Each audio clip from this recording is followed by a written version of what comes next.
মাটি তার পেট থেকে সব খনিজ সম্পদ বের করে দিবে। একটা সুন্দর হাদিস আপনাদেরকে শোনাই।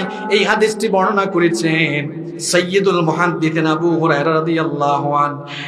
নবী করিম সাল্লাল্লাহু আলাইহি ওয়াসাল্লাম বলেছেন, তাকিউল আরদু আফলাদা কাবিদিহা আমসালাল উসতুওয়ান। আল্লাহর নবী বলেছেন মিনাল যাহাবি ওয়াল ফিদ্দা।